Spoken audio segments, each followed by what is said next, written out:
Hello and welcome back to your weekly PlayStation podcast, Talking the PS, where we round up all the gaming and PlayStation news for your listening and viewing pleasure right here on youtube.com/Helix Plays Games and up in the digital clouds on your podcast preference of choice. We've got a great show lined up for you this week where we're going to be talking about the Resident Evil 4 demo. I think Rob may have actually played it. IOI Interactive opening up on Project 007 and a new project from Splash Damage. But before we get into it, I should introduce my co-host for this week, Mr. Rob. Hello. Thank you for the introduction. You're most welcome.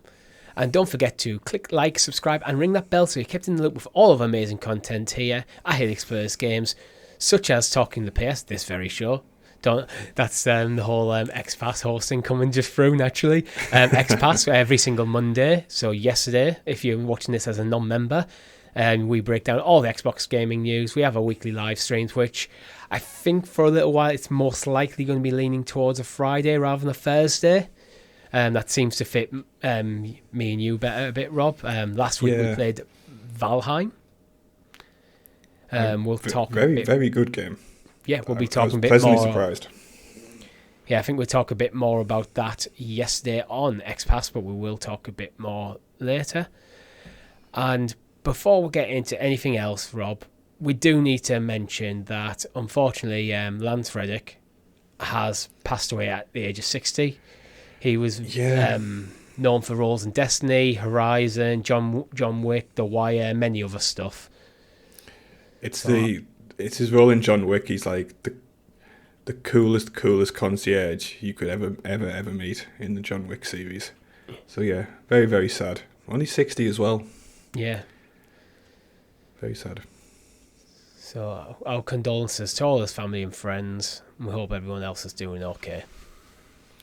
So Rob, what have you been playing recently? I have two bullet points. I have the Resident Evil 4 demo, which I've played about 6 or 7 times now. All right, we'll save that for the news section. I will. And also Valheim, which again we played at the time of recording last night, and just a fantastic little indie title which I probably would have missed if it wasn't for us doing a stream on it. So thank you for the community for kind of giving us that impetus to find new games and seek out new life and new civilization. Valheim, we'll talk a bit more about it on XPass yesterday, but it's one of them games I knew of. I kept hearing about it from like the PC space. It seemed to be quite popular in the PC area. It came to Game Pass and we decided to do a stream on it, and I fell in love with it. I think I'm usually like survival games are usually like they're just time sink games for me. I tend to try and avoid that sort of game nowadays because I've only got so much time, and I like to feel like I'm making progress through like a narrative, and like almost like games with this dedicated end point. So like that's why I like open. Yeah, that's why I like story driven games. So once you get to the end of the story, now it's time to move on. Valheim isn't that. It's just like, all right, here you're in the world, off you go. But there's something it's just really nice. Yeah, there's something satisfying in these sort of games about just building more and more cool stuff and exploring the world. And hilariously, we're both late to record this because we both got sucked into the game. Yeah.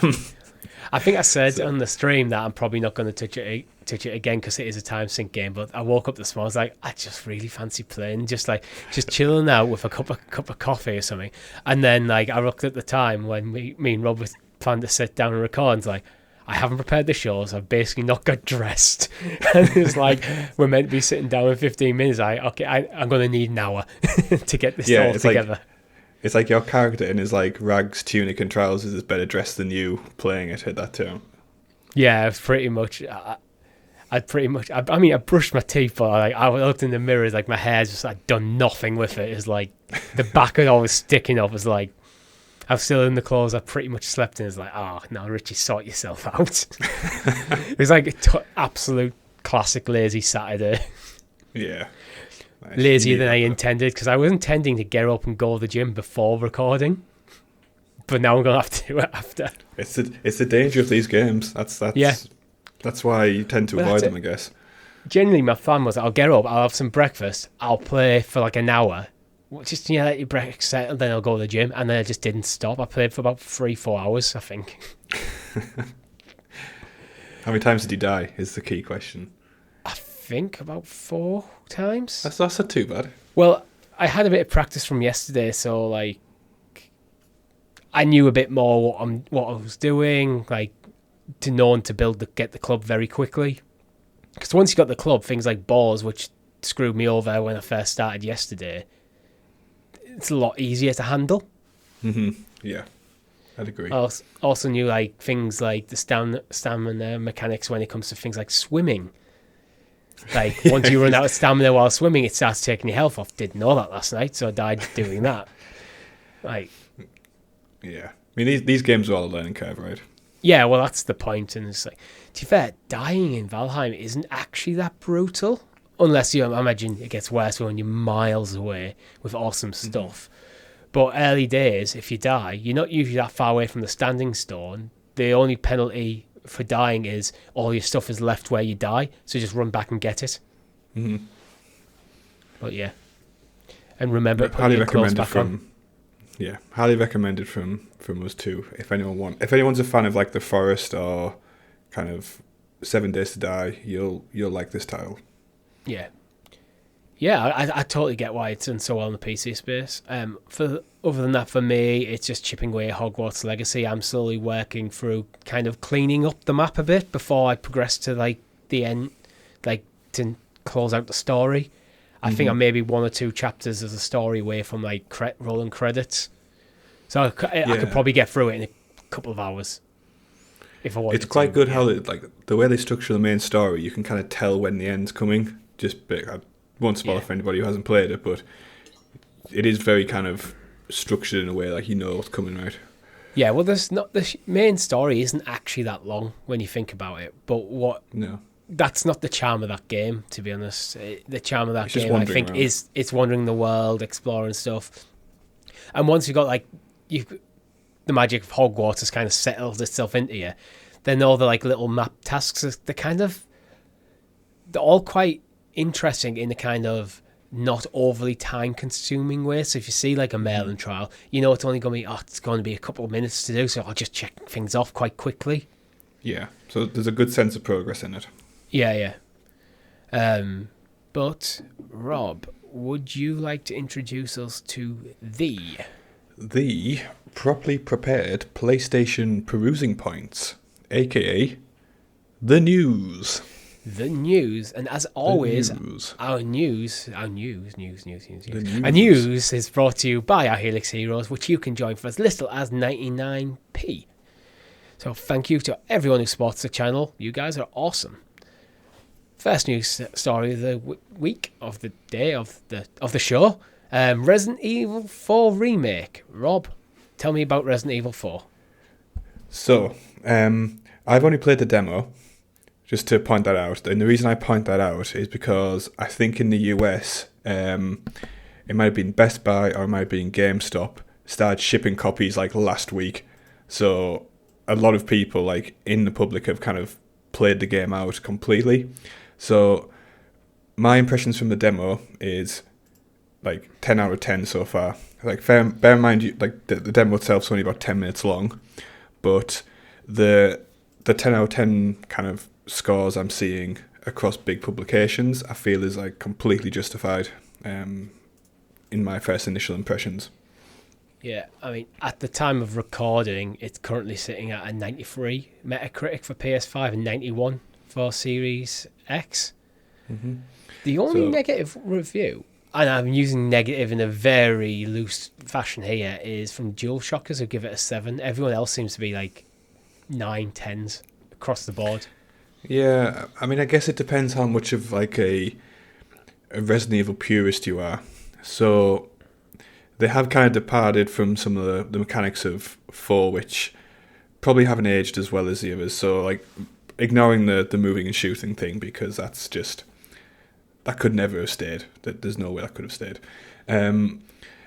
Like the knife, which is kind of like a core component of the original, now has like a different system, and it's like has like a durability factor, and you can parry and things like that. There's a few more kind of close combat melee attacks, which some people might not like, but like my impression so far is like it's faithful enough to the original whilst taking away all the terrible quality of life kind of ageist things that have happened to it. Yeah, well, the thing for me is it's a remake, not a remaster. If they just wanted to stay completely true to the original doesn't actually look that bad for how old of a game it actually is. Oh no. They could have just done a remaster and ported it over to modern hardware, get it running at like 60 frames and like 4K, and just give it that kind of polish up.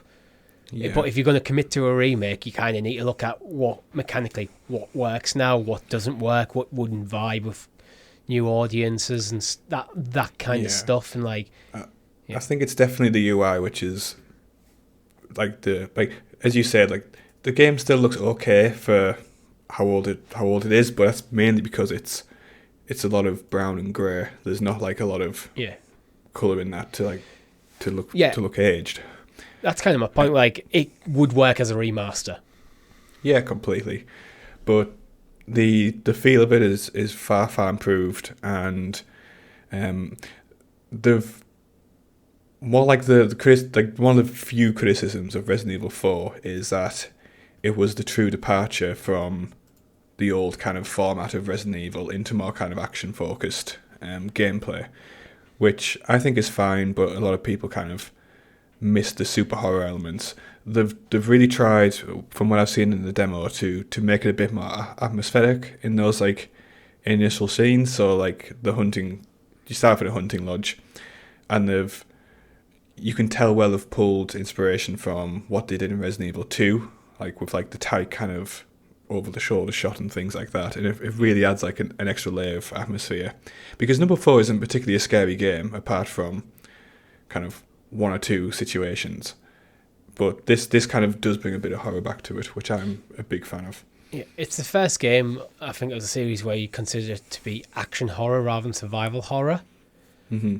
However, I think almost like it seems like I'm not a massive Resident Evil fan, but from what I can tell, it seems like a lot of people kind of feel like Resident Evil 4 is where they kind of got the balance right between survival horror and like and action, where survival horror purists would probably regret that that's the way the series went, but it also made it more accessible to a wider audience, which ultimately made the game the success it was. Yeah, where absolutely. I think the problem is they went more action with future installments. Yeah, they kept walking down the road, and that was kind of the beginning of the end, if you want. Well, not the end, because they've a bit of a renaissance. Complete renaissance, going back to like with Resident Evil 7, going back right to effectively, we're going to make a survival horror game. Resident Evil 7 doesn't feel like a Resident Evil game, to be honest. No, not at all. Which because is why it's first person. It is a Resident Evil game. When you get deep into the lore of that game, it's like, okay, yeah, there's like umbrellas involved and all that sort of stuff. Mm-hmm. We have a full Let's Play of that game and of Village, actually, on the channel. But yeah. But if you were just to play the first few hours, like, am I playing Resident Evil here? But it was basically a reboot. Yeah, which the franchise sorely needed. But it seemed like, as I said, from what I've gathered, like, and what I've experienced, number 4 is going to live up to all my expectations, which is why it's going to be kind of pre-downloaded in the next few days, kind of ready for Friday to jump straight into it. Yeah, so we haven't announced that yet, I don't think. We might have announced it on XPass, but on Friday we will be streaming Resident Evil 4 Remake. You get the latest here, guys. Yeah.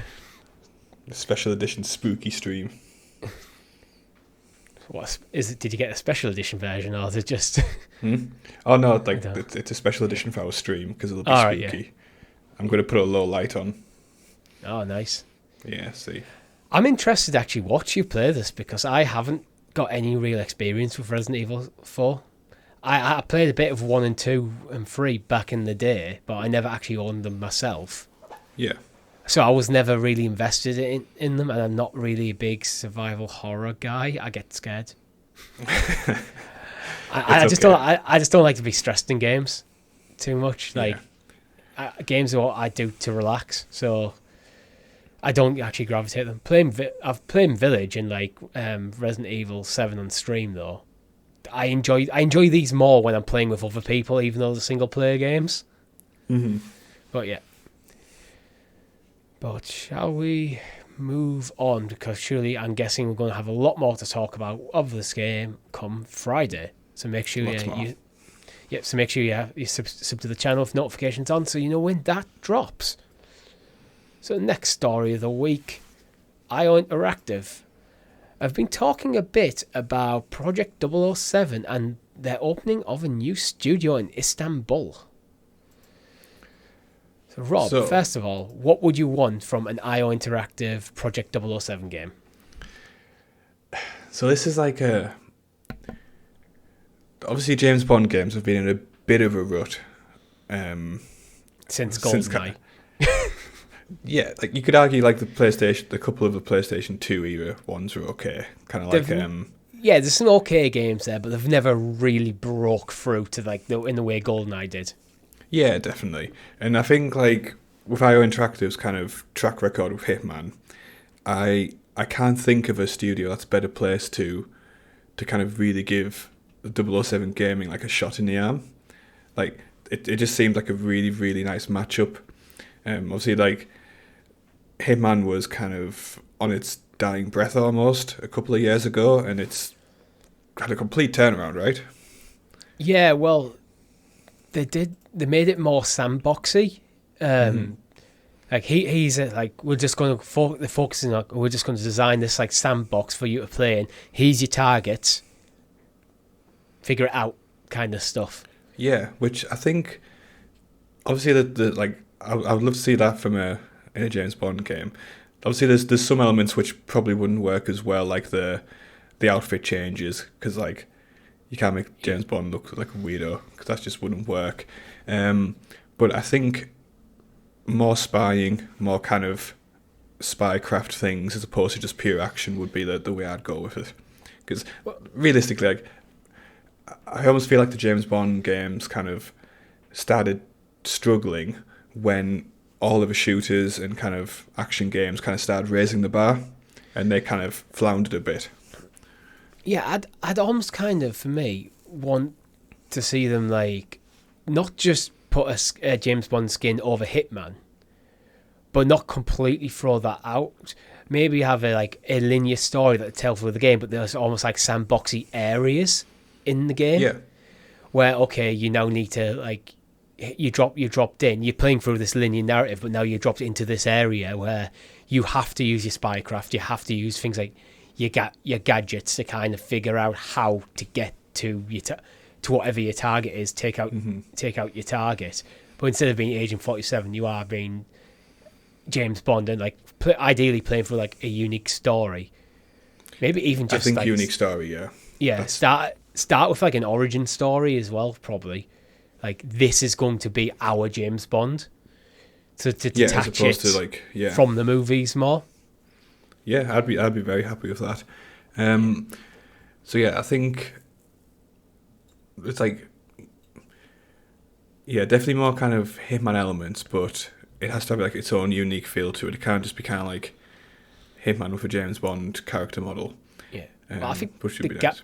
The gadgetry could be like an interesting way of like giving it a bit more of a unique feel. And yeah, I'd say gadgets, and the one thing you can't have, there's no dialogue options when it comes to romancing and seduction kind of things. It's mandatory. It has to happen because it's James Bond. There's no like flirt or not flirt option. It's just straight into flirt.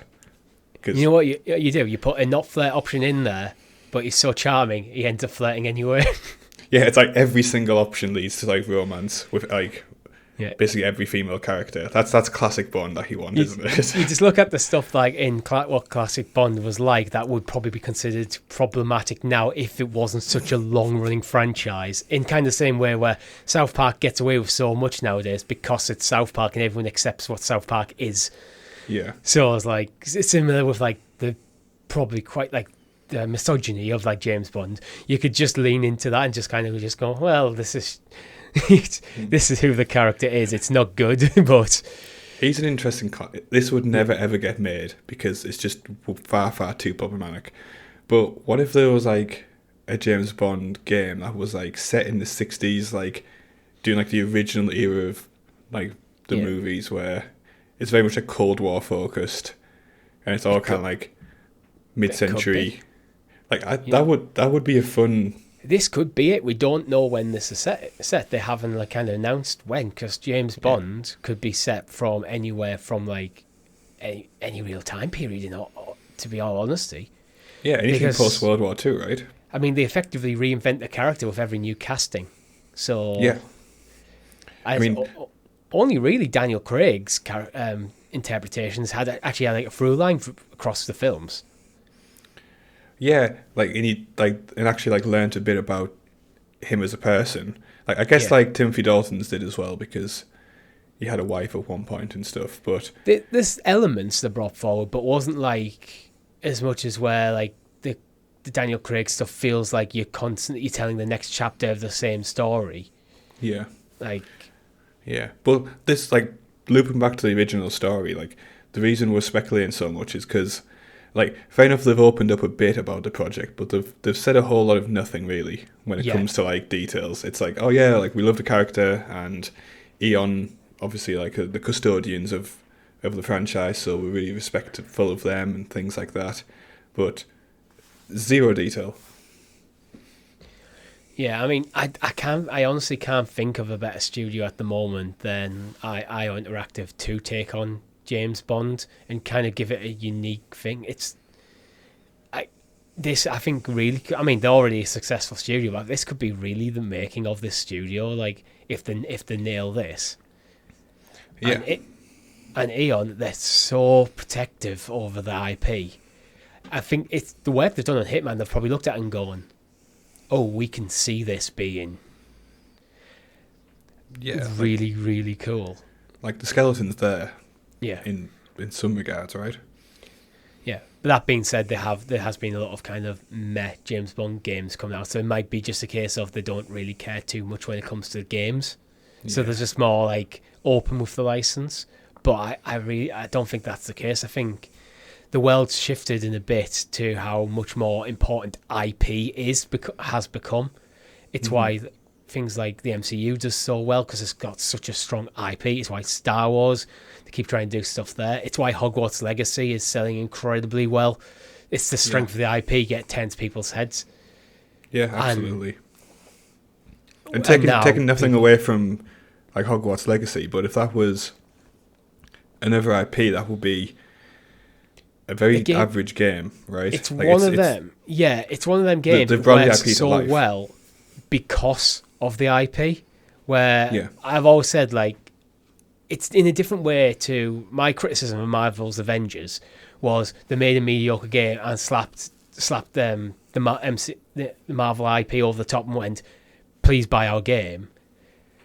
Hogwarts Legacy, it's that this kind of that virtuous cycle where the IP improves the gameplay and the gameplay improves the IP, and it's like where with Avengers it became a vicious cycle where just like, well, this game wasn't fun for me outside of when the IP was doing the heavy lifting through the narrative stuff.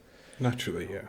Where with Hogwarts Legacy, I still having that fun running around, pulling out my wand and just zapping people around, like it because it just works. Levitating cows. Yeah, I do need to levitate some cows. Actually, there's an achievement for it. Is there?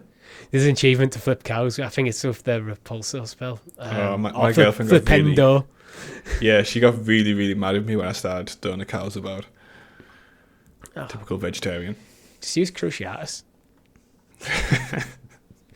Anyway, back to IO Interactive. So they also have announced that they are opening a new studio in Istanbul. So we are excited to announce the opening of our fourth IOI Interactive studio in Istanbul, Turkey, uniquely positioned in the pan-continental gateway to Europe and Asia. IOI Istanbul is a crucial part in the continued growth and success of IOI Interactive.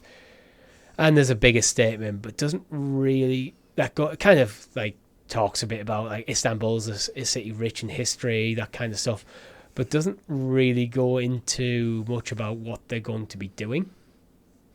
Yeah, it just apparently says support on, well, a significant role in Project 007, Project Fantasy, which I can't remember what Project Fantasy is, and then Hitman. Project Fantasy, I think, was announced that they're working on a fantasy RPG, but that's pretty much all they've said on it.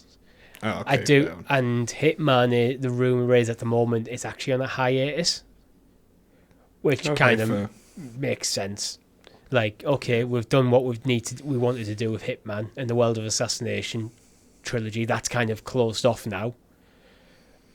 Project 007 is probably the next big thing they're working on. Then probably Project Fantasy, and then they might come back to Hitman. I don't think we'll see Hitman in the 2020s again. No, and I'm fine with that because I think they've done what they need to do, and it's fantastic. But yeah, I mean, Istanbul is like a really nice city, and kind of obviously the country's going through some issues at the moment. So having like a kind of a high-paying tech kind of company set up a new studio is only going to be good for them. Yeah, all good news.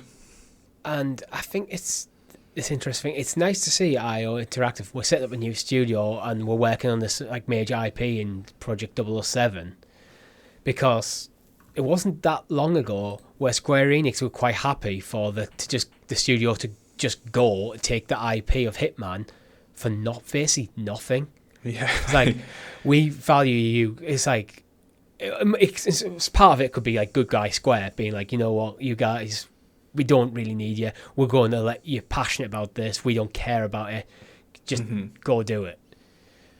But in the other way is like, well, they also had a evaluation where we're not even going to try and ask you to buy it out. We're just going to let you go, take everything. Yeah. But it just goes to show if you pair a good IP with not necessarily like a super great studio, just the right studio, and by that virtue they become great. Like that's all it is. Part of it is, I think, what you had with IO is you had a team who were very passionate about making the best possible Hitman game there were, and like, what is the best game for this IP, rather than going, how do we take this IP and hit what is the current meta in gaming? What games are selling at the moment? Like, we talked before we hit record, there seems to be like a lot of open world survival games coming. It's like, oh, let's make Hitman an open world survival game, or make it a battle royale multiplayer games. Like, okay, what is the best way we can do Hitman? It's sandbox. He's a very vibrant, breathing, like little sandbox world. Your targets are in there. The player needs to figure out how to do it, how to get it, and then it's like, and you literally just get dropped in, and that's it. Yeah, and it works so well. So you're playing as Agent 47. You're walking around. You're observing what's going on. You're trying to look at the patterns. Like, try to isolate your targets. Like, what is? Oh, I could break the pipes. That'll cause a flood because a guard run in here. Then I can take his clothes. That'll get me into the next area, where I can set up a trap. You start thinking in his ways. Or if you're seeing one of our streams on Stadia, I find a battle axe and just start brutalizing people. There was another stream we did actually where this was Chris, not me. I think he tried to take someone now. I think we might have even pushed a short or something where I think he ends up with in like a 10-minute period a kill count of about 30 people. It just kept going. It just went off the rails. Say sandbox. Yeah. But let's move on. Splash Damage.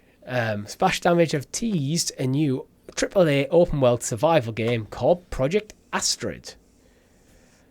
Rob, what do you think this could be? Honestly, I have no idea because they haven't really said anything more than that. The only kind of, I guess, extra thread to pull on is that there's a couple of streamers involved in kind of like directing the project, which I'm not really sure how that will play out. I'm not overly familiar with the two streamers they have on board. There's a Mike Shroud, Mike Grez. He's called Shroud. Shroud, yeah. Shroud is one of the biggest streamers in the world. Okay, cool. That's how kind of tied in. I'll be honest, I've never watched any of his stuff because I tend to not watch Twitch streamers very often. But I am aware of him. Yeah, so there's Shroud and Sacriel who are kind of consulting or kind of giving creative direction to the game. But really, I don't know. The open kind of, as we mentioned, the open world kind of survival genre is kind of really lighting up, and it's something I like hold quite dear to my heart because I played like The Forest, I've played 7 Days to Die lots, those types of titles. But yeah, I have no idea what's coming from this. I have no idea. Like Project Astrid, I mean, the logo makes me think almost sci-fi. I don't know why. Maybe, yeah. And that could be like a kind of a unique twist on it. There's just nothing. Yeah. Well, I mean, do you think Outcasters? Because that's the last game they actually released on Google Stadia. Rest in peace. Yeah. And before that, they mainly spent quite a while working on things like the Gears franchise for Xbox with multiplayer on Gears 4 and 5. Worked on the PC version of Master Chief Collection, Gears Tactics. I mean, it does feel like this is a step up for them in terms of output. I mean, they've worked on some fairly kind of big franchises, or at least names, but the roles within those kind of titles hasn't been kind of lead developer or kind of really hammering home like a particular success story. Yeah. So yeah, let's just see what they come up with. I've really got no idea. Yeah, that's the thing I'm struggling for. Like, I'm trying to think of like what could be kind of unique in the open world kind of survival genre that they could tackle on, because there's a lot of really good games in the indie space. And Valheim, let's be fair, looks like shit. However, 10 minutes in, you don't care. It's very, like, the times when things are just pixelated all over the place. Like, 10 minutes in, I stop caring. It's just one of them games. Like, it'd be nice if you could make something like Valheim and have the charm of Valheim, but with the absolute crispness of like a AAA polished game. The sort of thing like, you know, when you get the kind of polish from like a studio like Arcane or Bethesda, well, maybe not Bethesda, who are known for quite a bit of jank, like an Arcane or like a Naughty Dog, where everything looks absolutely stunning. I'm trying to think of a good like open world developer who does it well. Guerrilla did quite well with things with like Horizon, like to that sort of caliber of like graphical fidelity, but still have the charm of like an indie survival game somehow. Yeah, it'll be interesting to see if they can pull it off.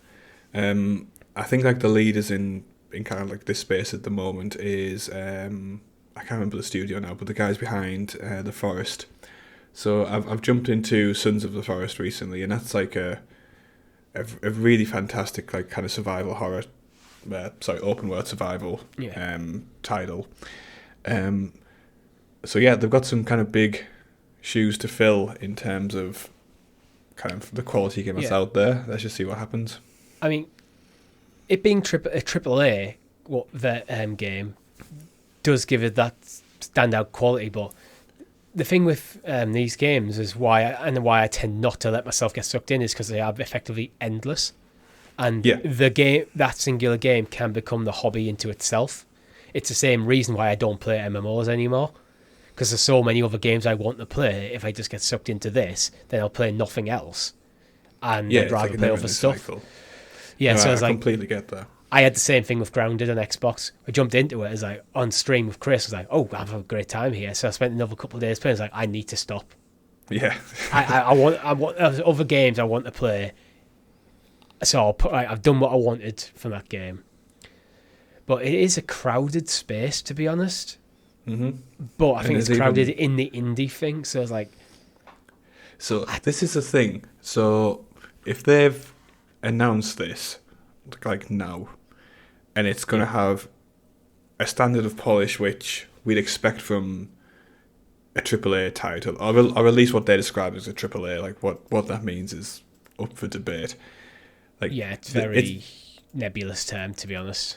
Yeah, it's very feasible that they completely missed the like this trend, or like kind of missed the peak of it, because it's been kind of bubbling for a while now, and it's getting more and more crowded with like faster moving indie developers. I can conceivably see them getting like a bit pushed out by the end. That being said, if you look at something like the Battle Royale genre, where there's a lot of people in the space before Call of Duty dropped Warzone. True. And yeah, obviously, like Fortnite, which I'm not sure if you would. I mean, you definitely call Fortnite AAA now, but when they first dropped out Fortnite Battle Royale, would you have considered that to be AAA? I'm not sure I would at that point in time. Yeah. I mean, I don't really know, because Fortnite just kind of landed once, and then it was like, in space like 2 weeks, it was everywhere. Well, Fortnite Save the World landed and just did nothing of interest, and then PUBG happened, and they went, "Oh, we'll do PUBG," and then now they own the world. Yeah. To paraphrase that kind of story there, but that's kind of like the main beats. Oh yeah, I'd agree. But yeah, Project Astrid, I need to see something. Yeah, I want to see sci-fi. I want to see like a sci-fi like survival game. So instead of like, when like Valheim, I'm chopping down trees to get wood to build my like base. Maybe you're harvesting like weird minerals and stuff to power your space base on this world. And maybe you start off like a Martian. Like, oh, I've landed on another planet. I've crash landed on another planet, and now I need to survive on this planet. Oh, that would be cool. Just make The Martian with Matt Damon into a survival game. That is actually what I was thinking. That is literally kind of what I was thinking. It's like you have to like, okay, I now need to survive. Yeah. Yeah, I'd be happy with that. Yeah. And it's like, well, a super futuristic survival game. Rather, because survival games tend to go backwards in time. Mm-hmm. Go primitive, because I think it's easier to conceive of that. Or with Grounded, it went more fantasy. Oh, you've been shrunk. It's Honey, I Shrunk the Kids, the survival game. You shrunk down, so now you think on everything on a smaller scale. So like, well, actually, I can just use leaves to build my fortress to my awesome tower. But let's move on to Dying Light developers. Techland have teased a new fantasy RPG. And that's pretty much about all we know about it, apart from a single image. So, how big a fan are you of Dying Light? Have you played them much? Never played it. So I absolutely love number 1. Number 2 was a bit of a disappointment for me. So I'm touching this with kind of like trepidation, because they've disappointed me once, and if they disappoint me twice, then it's on me. Yeah. So, right. To quote their Techland's tweet, "We never stop improving. Our newest game is set to be a narrative-driven fantasy epic with an exotic open world ready to be explored. We strive to create a compelling story-focused AAA title that combines and refines the best aspects of gameplay that Techland is known for." It's that last statement I think is critical here. It's like, so they're going to base, I'd imagine, the kind of core mechanics around what you got in Dying Light 2, but yeah, like in a fantasy setting. Yeah, that kind of that last sentence is the one that kind of gives it any flavour, as opposed to a standard announcement. Yeah. So I don't know if we're going to have like the climbing mechanics, or the kind of the slight focus on melee. Well, it will be if it's fantasy, but I'm expecting, with like Dying Light being a first-person game, that it's going to be first person. Yeah, as well. I think so. There's like, I think Dying Light has quite some like, it doesn't really have survival mechanics, does it? But it does have like kind of like hordes of zombies and stuff you have to try to get away from. It's like, I'm watching a trailer for Dying Light 2 right now, and there's like interesting like parkour elements and stuff where it's like, oh yeah, like the climbing is fantastic in it. Like not realistic kind of parkour elements, like jumping across an entire street sort of stuff. But kind of like fast-paced, frenetic in some ways. Yeah, it's a very intuitive game, and that's why I loved the first one. But the second one just didn't give us anything more, I guess, is the way to put it. But yeah, like again, it's another very vague announcement which is very light on detail. Yeah, when you say fantasy open world RPG, like that's half the games. Yeah, like that could be anything, right? Yeah. Yeah, I mean, the wall running mechanic looks pretty cool. Oh yeah, So, yeah. As I said, like the parkour elements in it. I'm trying to conceive in my head of something like halfway between Skyrim and Dying Light. Yeah. And maybe in like a completely new world. Oh yeah. I think it is. Yeah. It is a. I'm pretty sure this is a completely new IP, but in terms of like how the game will play, like, yeah, could be really interesting. Maybe I should try Dying Light at one time. Is it on Game Pass or PlayStation Plus? I don't think so. I mean, I'd recommend it because it is a quality title. But the one criticism I have is that what this game needs to do is, like, Dying Light tends to get a bit samey after a while because the real kind of I guess like meat of the game is like mastering like the mechanics of like the free running and things like that. So once you kind of nail that down and have done everything you need to do in that, like the actual narrative was neither he nor there with. So yeah, that's why I'm kind of thinking if it's like almost like halfway between Dying Light and Skyrim. So where Skyrim is open world, there is a main narrative going through, but there's also, you could spend 100 hours playing Skyrim and basically do nothing main quest wise past like Whiterun. Yeah, like dead easy. There's so much stuff to do, and because it is a true RPG, kind of a true RPG in that sense, you can pretty much create your character to play however you want. And then also halfway through the game, go, I'm bored of doing that. I'm now going to go. I'm bored of being just this Nord guy in just heavy armor with a massive sword. I'm going to put all that in my fourth house and then go to school to become a mage. Yeah, it's like, Lydia, carry my armor. Yeah. I do not need it anymore. I am a mage now. What spells can you cast? Light. Yeah, I shall go to school and become the best mage ever known. But like, all right. Moving on, let's talk about The Last of Us. Potentially for the last time in a while, actually. So first of all, Rob, sure, what's your thoughts on the last episode of The Last of Us? Again, they've kept the quality consistent, and it's been consistent, kind of high. They really nailed the relationship in the last couple of episodes, I think, between Joel and Ellie. Even Bella Ramsey, who I wasn't particularly convinced about at the start of the show, like, she's kind of warmed, really? in my opinion. Yeah, like, I don't know what it was. There was just something about her which I struggled to kind of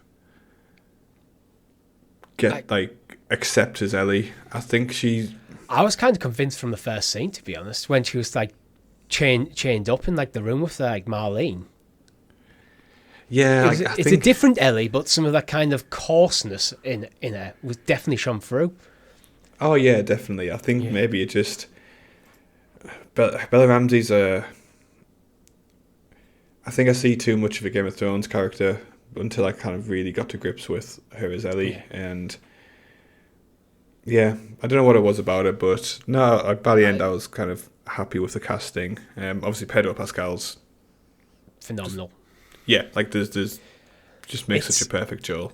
There's times throughout the show as like he's playing just very, very, very stoic, and it's just kind of one note for big chunks of the show, and then there'll be some scenes where he just breaks you. Yeah, I think he's particularly a phenomenal actor. Yeah, like the last episode as well. This shouldn't be a spoiler to anybody, but like he starts to like really become a bit not needy, but like you can tell he's trying to like spark like the relationship, as opposed to like being resistant to it. That like a wall is always built up since Sarah's death. Spoilers for the first 5 minutes of the game. It's like that's finally being broken down. Mm-hmm.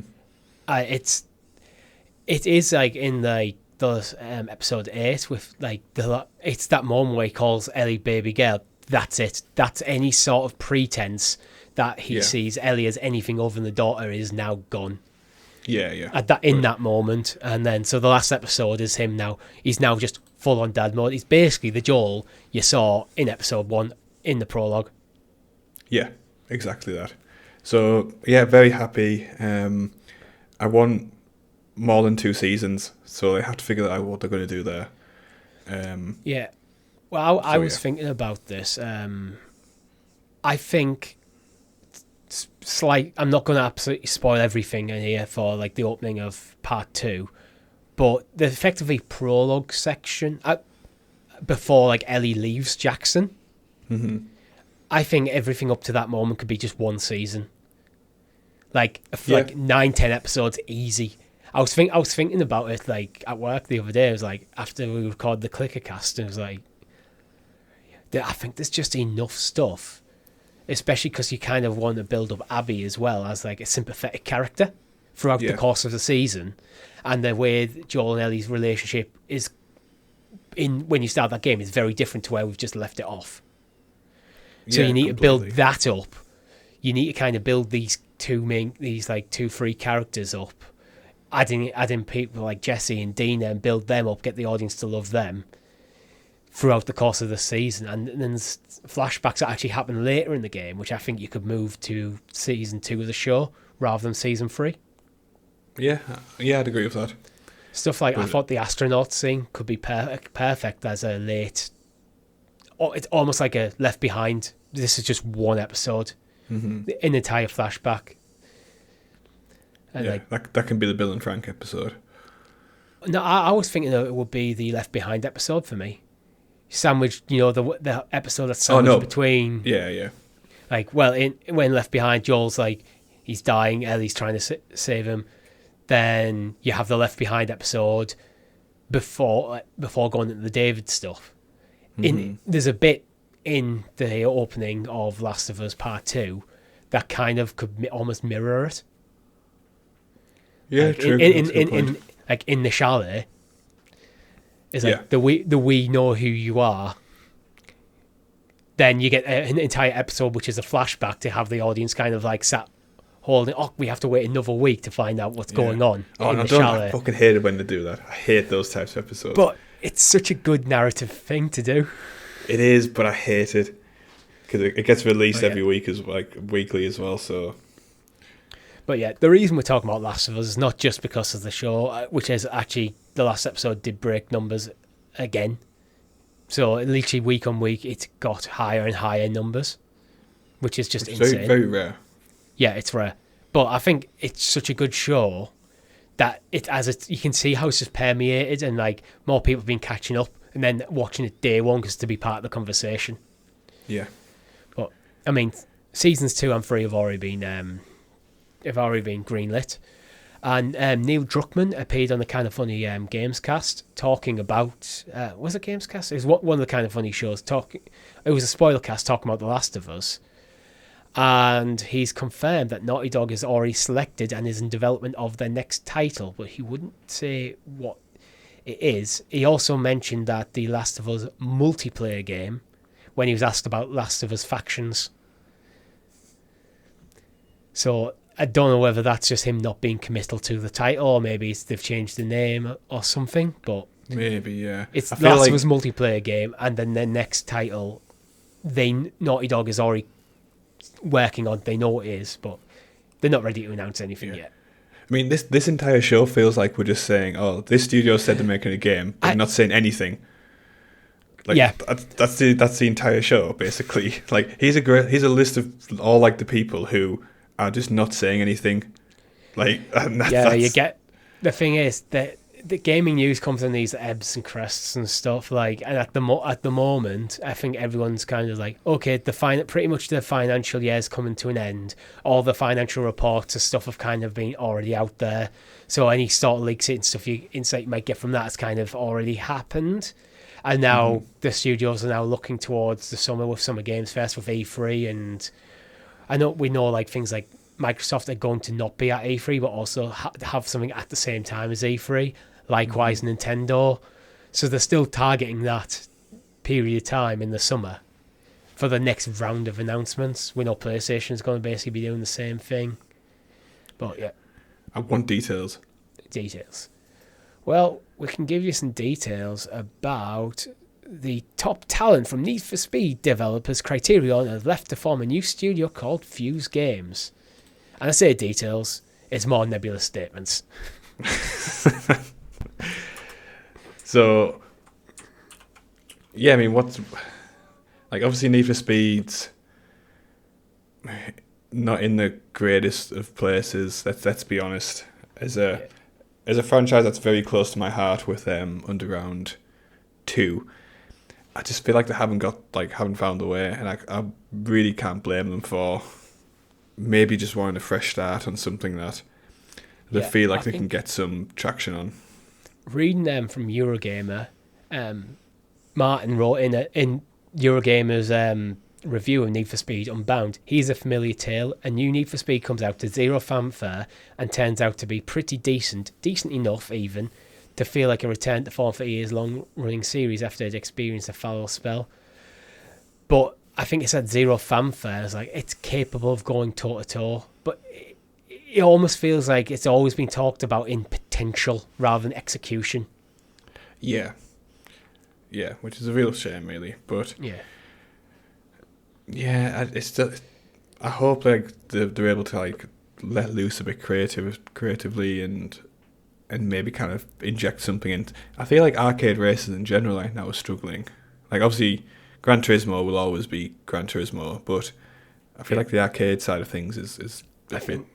The thing is, you got Gran Turismo on the PlayStation side, and you got Forza on the Xbox side. Yeah. So any third party is trying to be the third player in that, and which means you need to. I mean, from the Xbox side, you get Forza. You have Game Pass, you get Forza.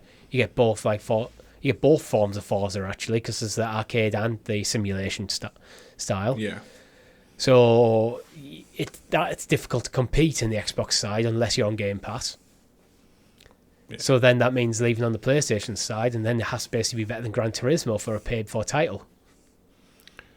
Which is no kind of small ask, is it really?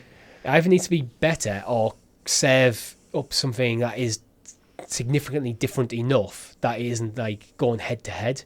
Which is, I wonder why, I think that's maybe why they went more the anime aesthetic with it.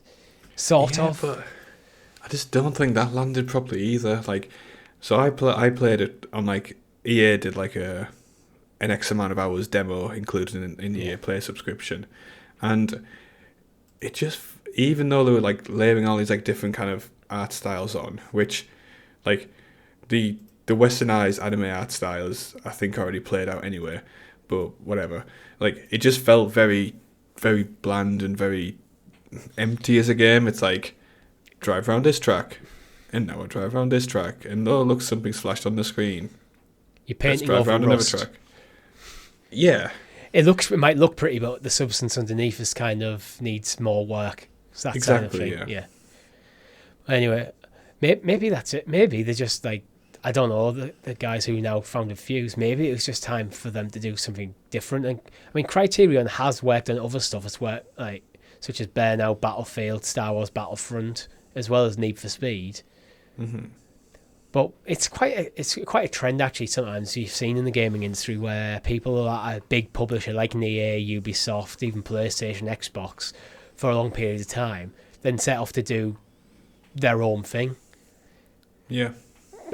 Sometimes I wonder it's just a case of, right, we have these passion projects that we want to do, but they're not getting green lit by EA because EA needs working on support as a support studio for Battlefront, or working on the new Need for Speed, or working on the next Battlefield game. So there's just like the opportunity to focus on a passion project that's probably not going to be the biggest seller ever. Look at Obsidian. Like I've mentioned Grounded in this episode. Mm-hmm. Like that is a passion project from them. There's a couple of things like that Microsoft have done recently, where I wonder if Microsoft have looked at it and went, you know what, we're going to occasionally give them the leeway to work on these passion projects rather than just churning out the same IP over and over and over again, because it stops burnout. Yeah, exactly. Although people would love to see you return to burnout. Yeah, true. choice of words there was key, Richie. Again, I feel like the genre just needs an especially Need for Speed needs a shot in the arm, and if like people from Criterion want to go away by themselves and try to do that under the banner of Fuse Games, then best of luck to them. Yeah, I think last few stories for the week now. Horizon Forbidden West DLC Burning Shores. We talked about it last week, where it seems like there's been very little fanfare around it at the moment. Mm-hmm. Will be PS5 only. What are your thoughts on DLC coming? Bear in mind, Horizon Forbidden West is on PS4 and PS5. It's difficult. Like, I come from like a PC background primarily, so I'm used to like hardware locking me out of certain games until like I upgrade my computer or something. So, but this is the same game. This is an expansion to the same game. Yeah, but like I guess I'm more kind of relaxed about it, but I can see how it would piss off console gamers. This would be kind of similar to let's say Elder Scrolls 6 came out tomorrow, and it runs absolutely fine on your current PC. Then they bring out a DLC for it in a year's time, but then actually your graphics card is no longer good enough. That's kind of the equivalent in the PC space. Yeah, it is shitty. But the thing is that I'm not a Horizon fan, so like I've no skin in the game, so I can't get too annoyed by it, I think. I actually can see both sides of the argument for me. One, it's shitty. It sucks for everyone who's bought the game on PS4 who was potentially looking forward to playing the DLC. 100%, that's completely valid. But on the other side of the coin, as someone who owns a PS5, I don't want the PS5 being held back anymore by the PS4. There has to be a point where you draw a line. Personally, if I was PlayStation and Guerrilla, I'd say the DLC kind of, because the main game was PS4, this kind of, to honour that. Mm-hmm. That would be the decision I would make. Actually, yeah, I think that's where I fall on it. I think it should, personally, I think it should be on PS4 as well, even though I think the game itself will be better by being PS5 only. Yeah, but you have to kind of balance consumers' needs, I guess. I mean, yeah, but there is one caveat to this is, I don't know if it's still true, but on launch with Horizon Forbidden West, if you bought the PS4 version, you got a free upgrade to the PS5 version. Oh, okay. So Sony could be doing this, and you know what? If you buy a PS5, you can now buy this, but we'll give you the free upgrade on the main part of the game. Because I actually bought the PS4 version because it was cheaper, and because I got the free upgrade, I saved myself a tenner. I mean, I guess it's that thing where it's like there's been like a lot of carrots dropped to tempt PlayStation 4 players to upgrade to PlayStation 5, and I think the stage right in the PlayStation 5's life cycle, that carrot almost gets turned into a stick to kind of like bash people off the platform, basically. Yeah. The PS5 is no longer really in short supply either, so it's now possible, but I still think it is kind of sucky. If you were someone who's like a big Horizon fan looking forward to this, can't afford a PS5, now you can't play it. Yeah. Yeah, it's not the decision I personally would have went with. Yeah. But you can see the logic in it. Yeah, you have to draw the line somewhere, and it might just be they've said, okay, come April 2023, that's where we draw the line. Yeah, and it's always going to suck for some people. Yeah. But again, like a line has to be drawn, right? Yeah, it does. And finally, just to round things out, because we've mentioned it a couple of times, Hogwarts Legacy has surpassed Elden Ring in sales, and it took 5 weeks to do it. That is insane. Yeah. Yeah, the most magical thing about the entire Harry Potter franchise is its ability to print money again and again and again. Like, that's true magic for you right there. And the game came out under like a cloud of controversy as well with J.K. Rowling, so there's a lot of people just straight up boycotted it. So the fact that it's sold more than 12 million copies. You say like lots of people have boycotted it. How many people actually have? I don't think it's going to be many. There's going to be a couple of blue-haired people like knocking about Twitter.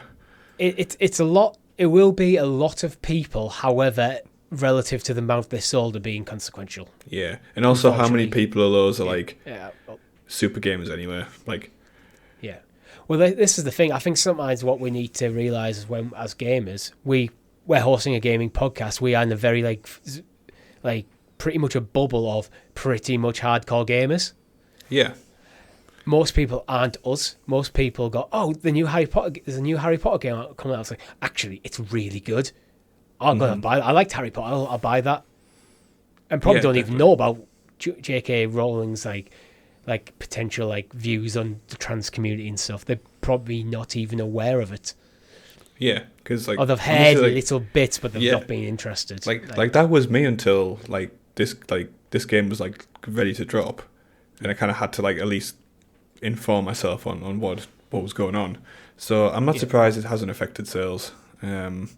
It's, it is what it is. People will make a decision based on their needs and their wants and their kind of opinions on things, and it looks like more than others are. That kind of sums up the approach we Helix Plays Games took to the game. Is like, we understand the viewpoints, but we're here to focus on the game. It's why it's why today, even in this story, I've mentioned J.K. Rowling's The Controversy. Mm-hmm. So it's like, we are aware of it. However, we are focusing on the game and our thoughts on the game. You are free to make your own personal judgments, and we encourage that. Yeah, like make your own personal decision, and that's fine.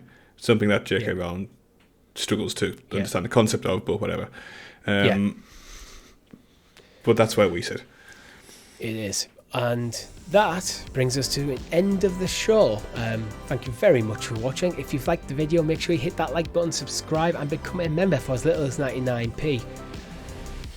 I'm curious, because what game of these kind of nebulous games we know very little about are you guys looking forward to the most? Is it Project 007? Is it Project Astrid? Is it Techland's Fantasy RPG? Is it whatever the hell Naughty Dog's working on? Whatever Fuse is going to be working on. Let us know in the comments below. And with that, my name's been Richie. And I've been Rob. Thank you very much for watching. Goodbye. Goodbye.